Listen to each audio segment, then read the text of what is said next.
Hello everyone, तो स्वागत है आपका एक नई वीडियो में। तो इस वीडियो में हम रीजनिंग पीवाईक्यू सीरीज से रिलेटेड एक सीरीज चालू कर रहे हैं, जिसमें कि एसएससी 2025 में जो रीजनिंग में पूछे गए पीवाईक्यू हैं उनकी वीडियो रहेगी, जिसमें मैं डेली आपको 5 क्वेश्चंस करवाऊंगा।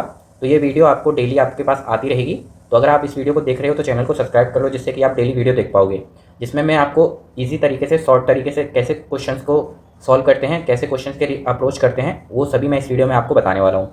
तो जैसे कि आप यहाँ पर क्वेश्चन नंबर 1 देख रहे हो, इसको कैसे सॉल्व करेंगे चलिए देखते हैं। तो यहाँ पर हमें पूछा गया है कि टेक्नोलॉजी के दूसरे और 7वें अक्षर के बीच व्यंजनों की संख्या कितनी होगी। तो यहाँ पर हमें पूछा गया है सेकंड और 7th लेटर के बीच कॉन्सोनेंट नंबर कितने होंगे।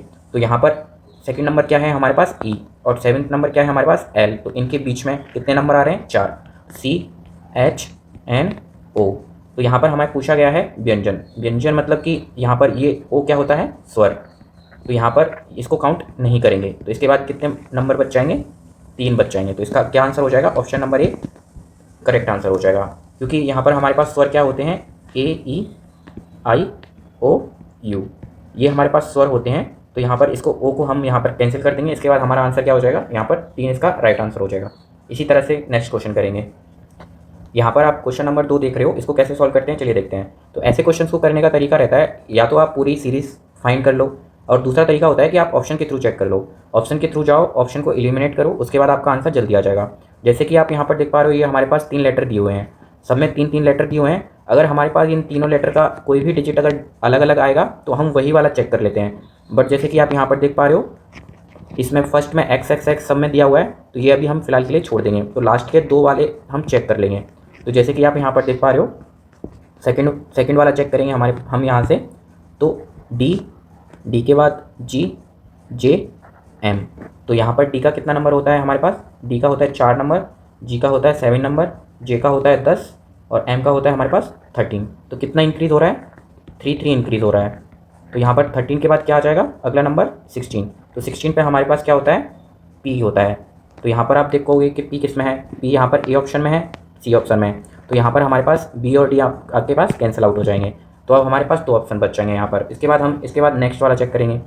तो जैसे कि आप यहाँ पर देख पा रहे हो, जेड बी डी और एफ। जेड का नंबर कितना होता है? 26, बी का 2, डी का होता है 4, एफ का होता है 6। तो इसमें कितने का इंक्रीज़ हो रहा है?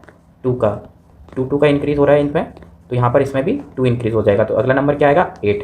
तो 8 पे हमारे पास क्या होता है? एच। तो इस तरह से इसका क्या आंसर हो जाएगा? ऑप्शन नंबर ए इसका करेक्ट आंसर हो जाएगा। इस तरह से इस क्वेश्चन को आप आसानी से सॉल्व कर सकते हो। इसी तरह से मैं आपको नेक्स्ट क्वेश्चन करवाने वाला हूँ। यही इस तरह से डेली वीडियो आएगी आपके पास, जिसमें मैं आपको बताऊंगा कि कैसे आप आसान तरीके से रीजनिंग के क्वेश्चंस को सॉल्व कर सकते हो। और मैं सारे क्वेश्चंस पीवाईक्यू से रिलेटेड करवाऊंगा, तो ये आपके एग्जाम के लिए काफ़ी हेल्पफुल रहने वाला है। तो अगर आप वीडियो देख रहे हो तो वीडियो को लाइक कर लो और चैनल को सब्सक्राइब कर लो। तो नेक्स्ट क्वेश्चन के बारे में बात करते हैं। यहाँ पर नेक्स्ट क्वेश्चन दिया हुआ है ब्लड रिलेशन का। तो इसमें क्या पूछा गया है? इसमें पूछा गया है ए बी का भाई है, बी सी की पुत्री है, तो ए का सी से क्या रिलेशन होगा। तो इसको कैसे सॉल्व करते हैं? तो यहाँ पर आप देखोगे ए बी का भाई है, तो इसका डायग्राम बना लेंगे। ए बी का भाई है, तो इसका ऐसा डायग्राम बन गया। उसके बाद पूछा है बी सी की पुत्री है, तो बी यहाँ पर सी की पुत्री है। तो उसके बाद हमें क्या पूछा गया है? यहाँ पर हमें पूछा गया है कि ए का सी से क्या रिलेशन होगा। तो यहाँ पर ए का सी से क्या रिलेशन होगा? तो ये इसकी माता हो गई, मतलब कि ये इसका पेरेंट्स हो गया। माता पिता कोई भी हो सकता है। तो यहाँ पर ए इसका क्या हो जाएगा? ये इसका पुत्र हो जाएगा। तो यहाँ पर इसका क्या उत्तर हो जाएगा? ऑप्शन नंबर बी इसका करेक्ट आंसर हो जाएगा। इसके बाद नेक्स्ट क्वेश्चन देखेंगे। तो यहाँ पर आपके पास क्वेश्चन नंबर 4 दिया हुआ है। इसमें क्या पूछा गया है कि हमारे पास एक सीरीज दी हुई है, तो इसको कैसे फाइंड करते हैं चलिए देखते हैं। तो यहाँ पर हम इसको लिख लेंगे 2, 3, 10, 15, 26, 35। तो इसको ऐसे हमने लिख लिया। तो इसको कैसे सॉल्व करेंगे? तो जैसे कि आप यहाँ पर देख पा रहे हो, 2 को कैसे लिख सकते हैं हम? 1 का स्क्वायर प्लस 1। उसके बाद 3 को कैसे लिख सकते हैं हम यहाँ पर?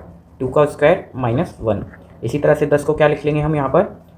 3 का स्क्वायर माइनस प्लस 1। 15 को क्या लिख लेंगे यहाँ पर हम? 4 का स्क्वायर माइनस 1। इसी तरह से 26 को क्या लिख लेंगे हम यहाँ पर? 5 का स्क्वायर प्लस 1। यहाँ पर इसको लिख लेंगे 6 का स्क्वायर माइनस 1। तो अगला नंबर क्या आ जाएगा हमारे पास? तो अगला आ जाएगा हमारे पास 7 का स्क्वायर प्लस 1। तो क्या आ जाएगा हमारे पास? 50। 49 प्लस 1 करेंगे तो हमारे पास क्या आ जाएगा? 50। तो इसका करेक्ट आंसर क्या हो जाएगा? ऑप्शन नंबर ए इसका राइट आंसर हो जाएगा। इस तरह से आप आसानी से ऐसे क्वेश्चन को सॉल्व कर सकते हो। इसी तरह से मैं आपको शॉर्ट तरीके से एग्ज़ाम के हिसाब से आपको क्वेश्चन करवाने वाला हूँ। तो ये रीजनिंग के पीवाई के क्वेश्चंस रहने वाले हैं आपके, तो ये आपके लिए काफ़ी ज़्यादा हेल्पफुल रहने वाले हैं। तो आप इस पीवाईक्यू सीरीज़ को फॉलो कर सकते हो, ये आपके एग्ज़ाम के लिए काफ़ी हेल्पफुल रहेगी। इसके बाद नेक्स्ट क्वेश्चन और लास्ट क्वेश्चन के बारे में बात। तो यहाँ पर आपको क्वेश्चन नंबर 5 दिया हुआ है। इसमें आपको पूछा गया है कि उस समूह का चयन कीजिए जिसमें सभी संख्याएं एक ही श्रेणी से संबंधित हैं। मतलब कि ये आपके पास 4 ऑप्शन दिए हुए हैं, इसमें हमें फाइंड करना है कि कौन सा रिलेशन डिफरेंट होने वाला है, मतलब कि 3 समान होंगे और एक डिफरेंट होगा। तो यहाँ पर हम चेक करेंगे। यहाँ पर इन ऐसे क्वेश्चन को करने का तरीका रहता है कि आप इनका डिफरेंस चेक कर लो। तो यहाँ पर आप इनका डिफरेंस चेक करोगे तो क्या आएगा, यहाँ पर 2 और 4 के बीच में कितना डिफरेंस है, 2। इसके बाद 4 और 6 में 2 का डिफरेंस, 6 और 8 में 2 का डिफरेंस।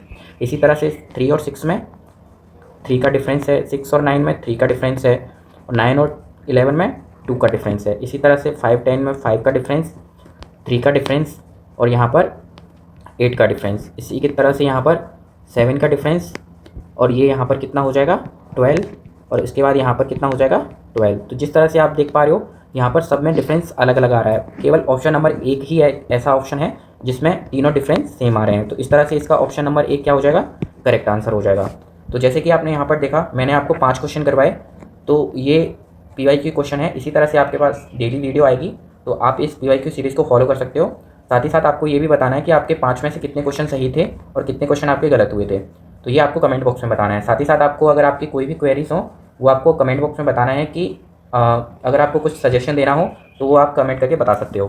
तो चलिए दोस्तों, इस वीडियो को यहीं ख़त्म करते हैं और मिलते हैं आपसे नेक्स्ट इस वीडियो में। धन्यवाद।